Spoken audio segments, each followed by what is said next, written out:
प्रणाम। प्रणाम प्रणाम। अच्छा लगा। कैसे हैं? ठीक है। मैडम ने अच्छा किया, आपको याद किया एक साथ में, और हम लोग सब आपस में बातचीत करने वाले बन सके। मैं इस मौके पर मैडम मेरे साथियों भी कहना चाहूंगा, सब लोग एक सी स्थिति गुजर रहे हैं। और जब डेमोक्रेसी की बात करते हैं, अगर डेमोक्रेसी मजबूत दिखती तब तो ये सब बातें करने का, उस जगह लाभ मिलने की उम्मीद होती है। भाई सरकार की क्या उम्मीद करें, क्योंकि जब से सरकार बनी है 14 में, तब से ही जो रवैया सरकार का है वो इस प्रकार का बन गया है कि कोई लोगों में घुटन महसूस हो रही है कि कहें तो किसको कहें, और कहें तो कोई सुनेगा क्या। ऐसी स्थिति में हम लोग चल रहे हैं। ऊपर से कोरोना आ गया। सबको मालूम है कि अर्थव्यवस्था की स्थिति पहले इकोनॉमिक स्लो डाउन था। इकोनॉमिक स्लो डाउन तो यूपीए गवर्नमेंट में आया था, परंतु तत्काल कदम उठाए गए तो कम से कम इम्पैक्ट बहुत कम रहा देश के अंदर। जब doctor Manmohan Singh ji prime minister थे, आपने उस वक्त में देखा किस प्रकार के फैसले के बाद हुए थे। वो तो इतिहास में दर्ज हो गए, चाहे वो आरटीआई था, चाहे आरटीई था, चाहे फूड सिक्योरिटी एक्ट था, और चाहे नरेगा था। आज नरेगा और फूड सिक्योरिटी एक्ट ही बचाए गए हैं। बहुत बड़ा इम्पैक्ट पड़ गया है। परंतु दुख इस बात का है कि कोरोना ने जो स्थिति खुली है राज्यों की, पूरी लड़ाई लड़ राज्य सरकारें लड़ रही है। और केंद्र सरकार से खाली वीडियो कॉन्फ्रेंसिंग के अलावा कुछ भी नहीं हुआ। जो हमने सुझाव दिए थे वीडियो कॉन्फ्रेंसिंग में अंदर, उन सुझावों पे कोई ध्यान नहीं दिया गया। और तो जो 20 लाख करोड़ का पैकेज घोषित किया गया, वो भी खाली एक प्रकार से लोन ड्राइवन थे, लोन के आधार पर है, जिसका कोई इम्पैक्ट नहीं है, कोई ग्रांट नहीं है, सब्सिडी नहीं है। और मैं समझता हूँ कि राज्यों की स्थिति बिगड़ती जा रही है। जो हमने वादे किए थे जनता से, बजट पेश किया था, कमिटमेंट हमारे थे,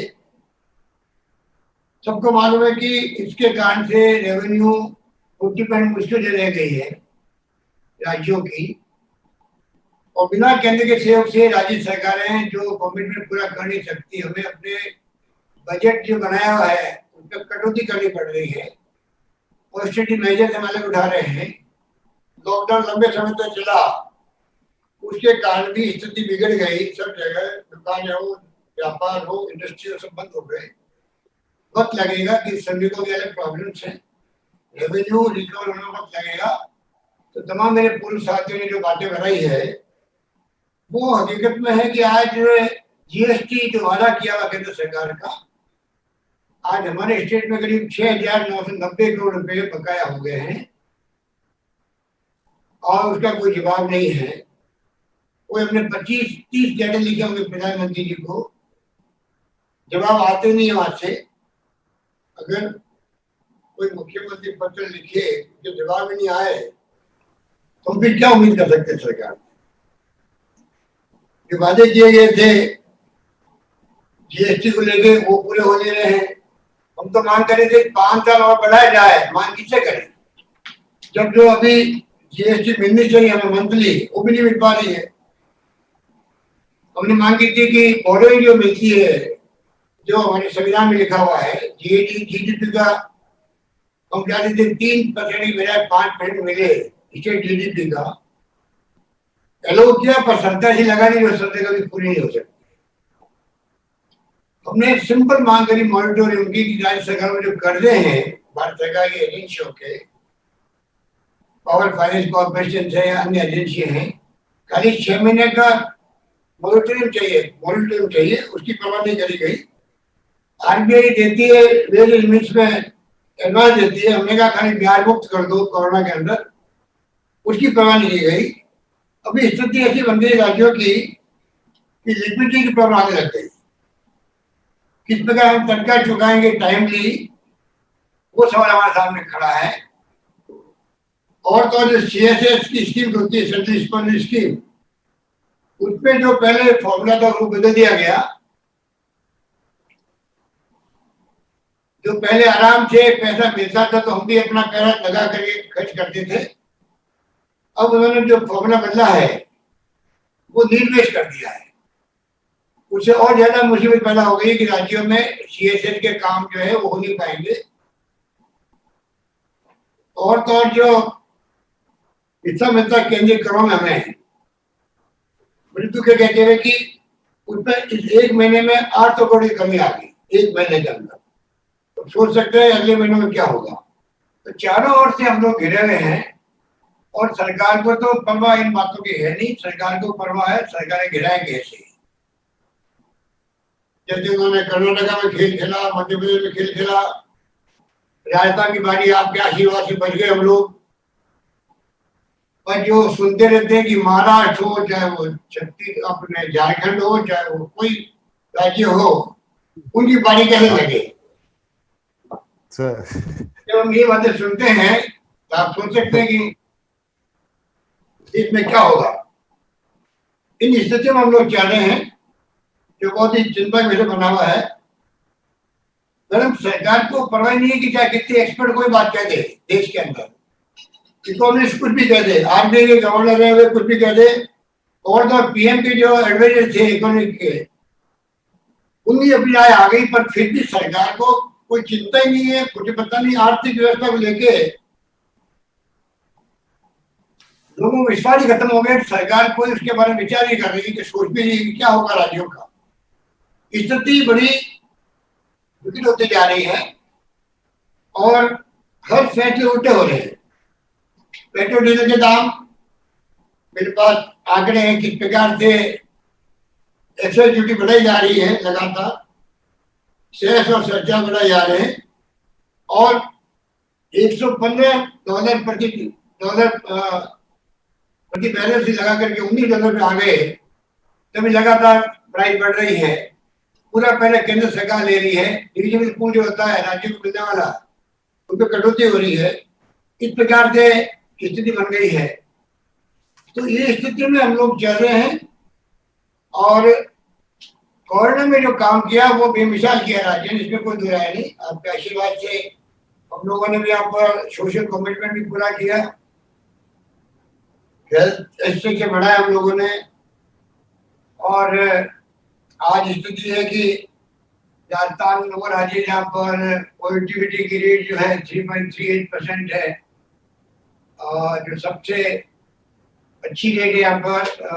बाकी जगह नेशनल लेवल पर 8.78% है। फर्टिलिटी रेट जो है राजस्थान 1.34% है, जो सबसे कम है देश के अंदर। और तो और रिकवरी रेट जो है वो हमने इतने अच्छे प्रयास किए कि हमारे यहाँ पहले पूना और दिल्ली जाती थी टेस्टिंग, अब करीब 50,000 टेस्ट पर डे हो रहे हैं। और हमने ऑफर किया पड़ोसी राज्यों को भी, जो जब आप हमारे यहाँ से टेस्ट करवा सकते हैं। रिकवरी रेट 79.27% है। तो ओवरऑल हमारे कोरोना को लेके हम लोगों ने काफी कुछ किया है। उसका मैं समझता हूँ कि अच्छा इम्पैक्ट भी है। जनता को सोशल सिक्योरिटी में हमने पेंशन भी कायम रखी, 6 पेंशन दे दी हम लोगों ने। साथ में हम लोगों ने से उनके लिए अलग से व्यवस्था करी। करीब हमने 32 लाख लोगों को 3 किस्तों में हमने 3,500 रुपये दिए। गेहूँ फ्री दिए हैं, दालें फ्री दे रहे हैं। परंतु स्थिति जो विकट बनी हुई है उसको देख के हमें चिंता हो रही है कि आने वाले वक्त में अगर भारत सरकार ने टाइमली कदम नहीं उठाए तो स्थिति और बिगड़ सकती है, कानून व्यवस्था की स्थिति बिगड़ सकती है। क्योंकि अभी तक तो हमने इतना अच्छा काम किया है कि पब्लिक में भी शांति बनी रही। सब तरह से दानदाताओं के सहयोग से, भामाशाहों के सहयोग से, सोसाइटी आगे आई, एक्टिविस्ट आगे आए, कुछ कमी नहीं रखी। लोगों में कॉन्फिडेंस रहा कि सरकार हमारे लिए कुछ कर रही है। तो जिस प्रकार के हालात बना रखे हैं, तो मेरा मानना है मैडम कि पहले भी आपने एक बार अकाल सूखा पड़ा था, तब आप हमें सभी मुख्यमंत्री को लेके गई थी प्राइम मिनिस्टर के पास में, वाजपेयी जी थे प्राइम मिनिस्टर। उस वक्त में हमने देखा कि बड़ा इम्पैक्ट भी पड़ा था, काफी कुछ हम लोगों को सहूलियत मिली थी। वक्त आ गया कि मैं समझता हूँ जितने हमारे मुख्यमंत्री साहबान हैं, हम सब आपके साथ चलें। या तो प्राइम मिनिस्टर मिले, अपनी बात करें, राष्ट्रपति से मिले, हमें एक इश्यू बनाना पड़ेगा। इश्यू बनाए बगैर मैं समझता हूँ मैडम ये ध्यान देने वाले नहीं है। स्थिति बड़ी विकट स्थिति हम बोल रहे हैं, तब उससे ज्यादा विकट स्थिति है, क्योंकि बातें मेरे पूर्व वक्ता बोल चुके हैं। उन बातों को मैं वापस रिपीट नहीं करना चाहता हूँ। पर मैं इतना कह सकता हूँ कि आम जनता दुखी है, वो खुद चिंता में है, सरकार को ध्यान दे नहीं रही है, इकोनॉमिक स्थिति बिगड़ती जा रही है, महंगाई बढ़ती जा रही है, परचेजिंग पावर लोगों का है नहीं। अगर फिजिकल डेफिसिट के में हम चल रहे हैं, और अगर हमने परचेजिंग पावर नहीं बढ़ी लोगों की, कंपनी के पैसे को, तो दुकानदारों का सामान बिकेगा नहीं, तो फैक्ट्री कहीं चलेगी। तो सवाल ये है कि जब तक सरकार आगे आकर के इमदाद नहीं करेगी राज्यों को भी और पब्लिक को भी, पैसा नहीं जाएगा जेब के अंदर, परचेजिंग पावर नहीं बढ़ेगी, तो इकोनॉमी ठीक होने वाली भी नहीं है। और ये बात समझ में नहीं आ रही है। मैं समझता हूँ पता नहीं क्यों नहीं आ रही है। सारे इकोनॉमिस्ट क्या बोल रहे हैं सबको मालूम है, ये हमारे लिए बहुत चिंता कैसे बना हुआ है। तो मैडम मैं इतना कहना चाहूंगा कि ये जो बात हुई है एग्जाम के बारे में सबके राय एक ही है कि जब खुद एग्जाम पर आ रहा है, सामने अमेरिका का भी आ रहा है, तो ऐसी स्थिति में सुप्रीम कोर्ट में भारत सरकार को खुद को जाना चाहिए। जब आम राय लोगों की है कि गवर्नमेंट ऑफ इंडिया खुद जाए सुप्रीम कोर्ट में, वहां पर रिव्यू कमेटी लगाए और कोई रास्ता निकाले जिससे कि ये जो प्रॉब्लम आई है वो हल कर सके। बाकी जो आपने हमें पत्र लिखा है पर्यावरण को लेकर के, उसके ऊपर हमने भारत सरकार पे द्वारा डाला भी है। हम चाहते हैं कि उसके ऊपर कार्रवाई हो, वरना आने वाले वक्त में तकलीफ हो सकती है। इस प्रकार की स्थिति जो एकदम फेडरल स्ट्रक्चर देश के अंदर है और उसकी धज्जियां उड़ रही है, जिस प्रकार से सरकार का बिहेवियर है सबके साथ में, वो उचित नहीं कहा जा सकता। डेमोक्रेसी के अंदर पार्टी बात सुननी पड़ती है, सबकी बात सुननी पड़ती है। और ये सरकार जो है उनको कोई अपना एजेंडा जो आरएसएस का है उससे मतलब है, एजेंडे को पूरे करने के लिए कदम उठाए जा रहे हैं। और जो चिंता वास्तव में होनी चाहिए सरकार को, राज्यों की स्थिति क्या बनी है उसको देखते हुए, कोरोना को देखते हुए, उसकी कोई चिंता नहीं है। और ये बात हम सब के लिए बहुत ही चैलेंजिंग बात हो गई है। तो चाहूंगा मैडम कि सबकी राय बने, तो हम लोग जाकर के बात करें और दो बात बताएं कि स्थिति ये बनी हुई है, आंकड़े क्या कहते हैं सबके सामने है। खाली तथ्यों के ऊपर बात हम कर रहे हैं, कोई पोटी बात नहीं कर रहे हैं। स्थिति ऐसी बिगड़ गई राज्यों की, कोई सोच नहीं सकता। ये स्थिति है। इसलिए मैं आपको शुक्रिया अदा करूंगा, आपने अच्छा किया, कम से कम हम सबको एक साथ बैठाया, बातचीत करी, और मेरा मानना है कि आने वाले दिन में उसका असर पड़ेगा। धन्यवाद। Thank you. भूपेश जी।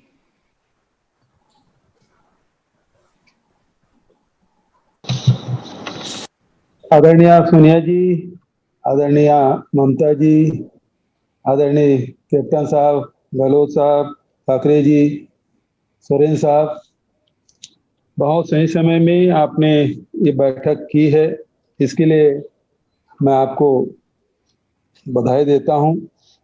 और लगातार इन समस्याओं को पार्टी उठाती भी रही है, और आज विभिन्न राज्यों के मुख्यमंत्री के बीच में इस मुद्दे को आपने उठाया और सभी मुख्यमंत्रियों ने अपनी अपनी राय दी है। मैं सभी को धन्यवाद देता हूं। जहां तक कि जीएसटी का मामला है, हम लोग उत्पादक राज्य हैं। राजस्थान में कोरोना का कहर लगातार